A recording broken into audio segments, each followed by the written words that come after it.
Assalamualaikum warahmatullahi wabarakatuh. Segala puji bagi Allah dan salawat serta salam semoga tercurah limpahkan kepada Nabi Muhammad SAW. Baik teman-teman, perkenalkan nama saya Ines Pujianti. Saya adalah mahasiswi Universitas Garut, Fakultas. Baik teman-teman, kali ini saya akan mempresentasikan terkait teori-teori lingkungan pendidikan Islami untuk memenuhi tugas mata kuliah Ilmu Pendidikan Islam yang diampu oleh Ibu Haji Dr. Neneng Nabisah. Menciptakan suasana pendidikan Islam yang nyaman dan mendukung terselenggaranya suatu pendidikan sehingga dapat berpengaruh terhadap pencapaian tujuan pendidikan yang diinginkan. Maka, dalam merumuskan kondisi lingkungan pendidikan Islam perlu mempertimbangkan aspek yang berkaitan dengan ilmu atau teori yang berbicara tentang lingkungan, sosial dan psikologi dalam pendidikan. Teori dimaksud adalah teori ekologi, sosiologi, dan psikologi. Baik, pembahasan yang akan saya sampaikan di materi ini adalah yang pertama yaitu lingkungan pendidikan Islam. Yang kedua, teori ekologi untuk menciptakan lingkungan pendidikan Islam. Yang ketiga, teori psikologi untuk menciptakan lingkungan pendidikan Islam. Yang keempat, teori sosiologi untuk menciptakan lingkungan pendidikan Islam.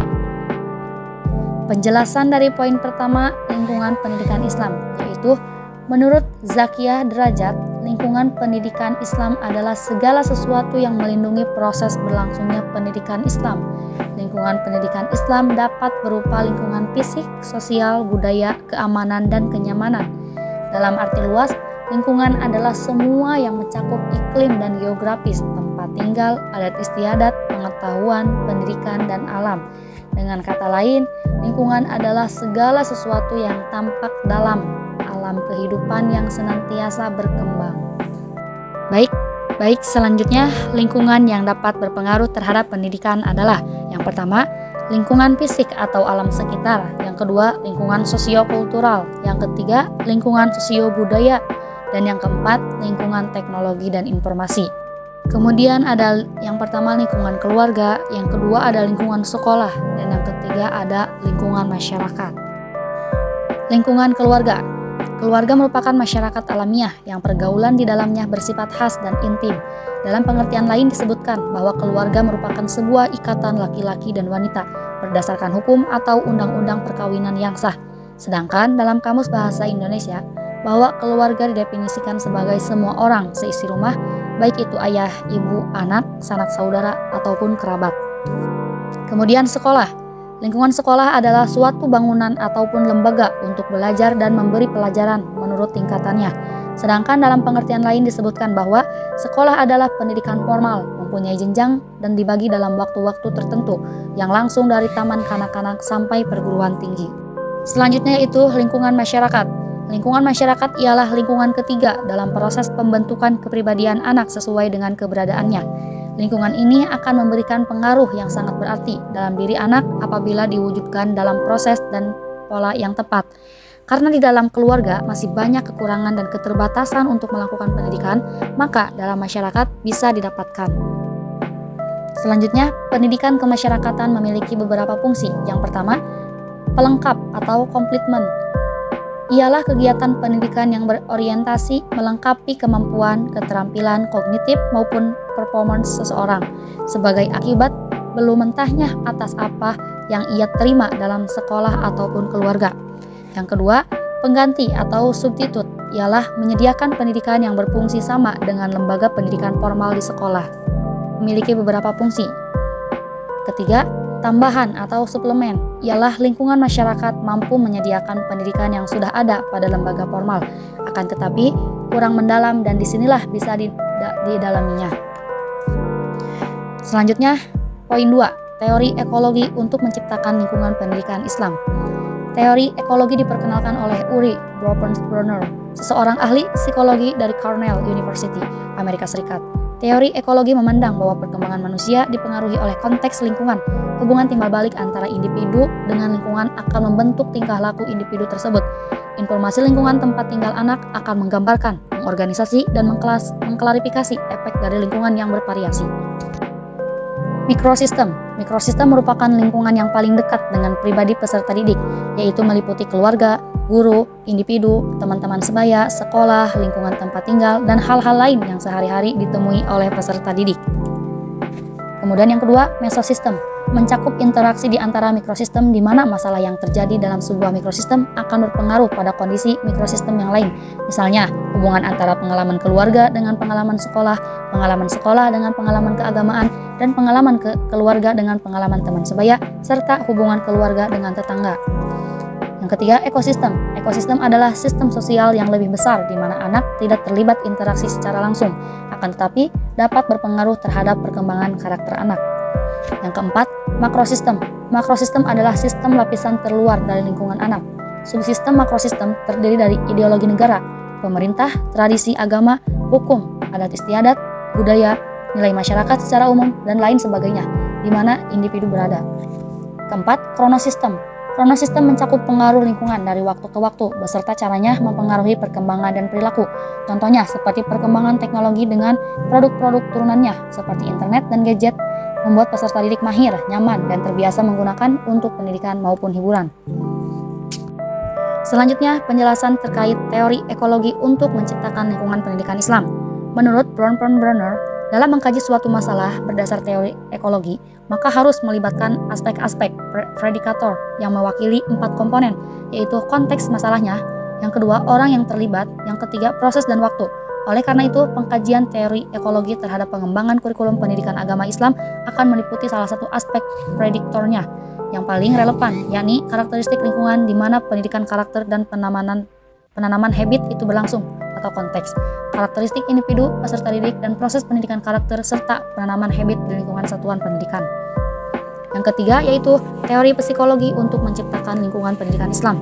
Dalam pelaksanaan pendidikan Islam, khususnya pendidikan persekolahan, fungsi psikologi sangatlah penting. Dari psikologi, seseorang pendidik dapat mengetahui bahwa jiwa anak berbeda dengan jiwa orang dewasa, sehingga cara menghadapi anaknya pun harus berbeda dari orang dewasa.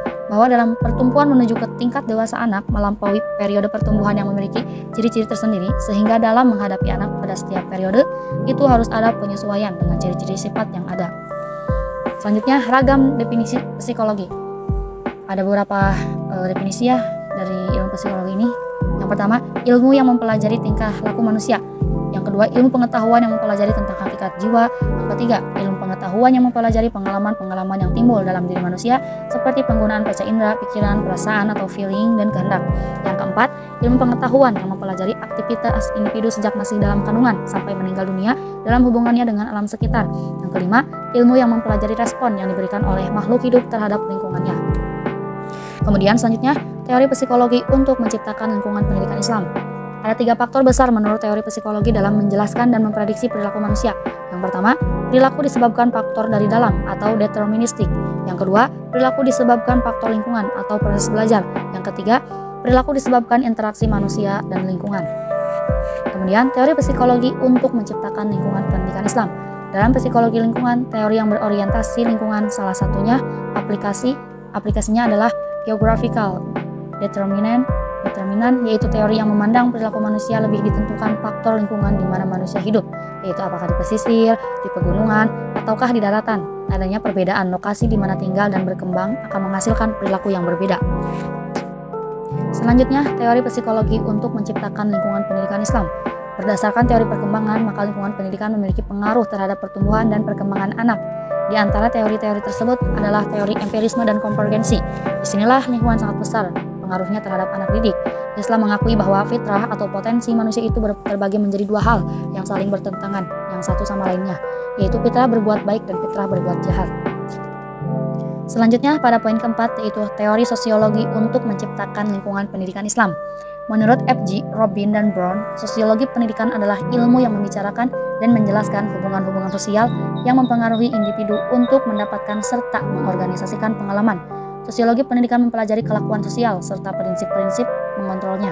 Namun, menurut S. Nasution, sosiologi pendidikan adalah ilmu yang berusaha untuk mengetahui cara-cara mengendalikan proses pendidikan untuk mengembangkan kepribadian individu agar lebih baik. Kemudian, sosiologi pendidikan mengacu pada penerapan pengetahuan sosiologi, teknik berpikir, dan pengumpulan data dalam penyelidikan pendidikan.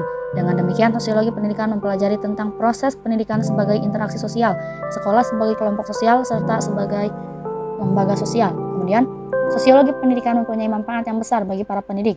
Sumbangan sosiologi pendidikan adalah memberikan hasil analisis dalam hubungan antara manusia di dalam sekolah dan struktur masyarakat di mana sekolah ia berada.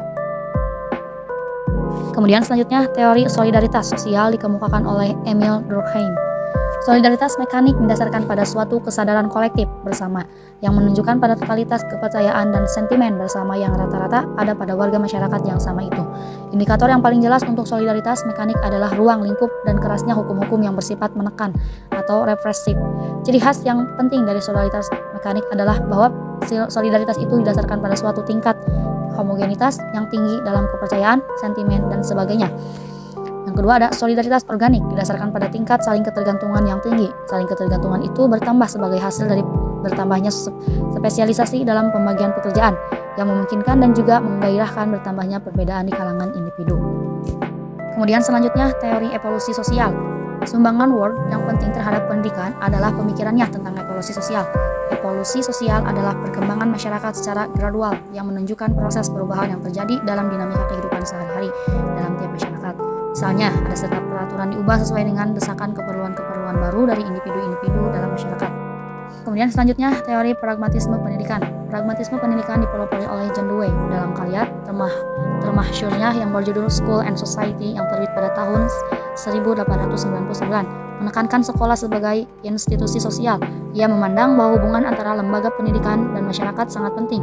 Dewey meneliti tentang kehidupan anak-anak kota yang tampak acuh dan buta terhadap produk yang dimanfaatkan setiap hari, seperti pakaian, gas, peralatan rumah, tangga, dan sebagainya. Mereka hanya tinggal memakai tanpa tahu bagaimana. Kemudian teori sosiologi pendidikan. Sosiologi pendidikan dikembangkan oleh Karl Mannheim.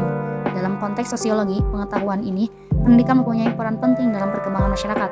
Menurut Mannheim, pendidikan tidak semata-mata sebagai alat merealisasikan cita-cita abstrak suatu kebudayaan atau sebagai alat transformasi keahlian teknis, tetapi lebih dari itu, pendidikan merupakan bagian dari proses mempengaruhi manusia. Pendidikan hanya dapat dipahami dalam konteks untuk membentuk masyarakat seperti apa yang diinginkan. Mungkin teman-teman, hanya itu saja yang dapat saya sampaikan. Kurang lebihnya saya mohon maaf. Terima kasih karena telah memperhatikan. Semoga kita semua sehat selalu. Sekian dari saya. Wassalamualaikum warahmatullahi wabarakatuh.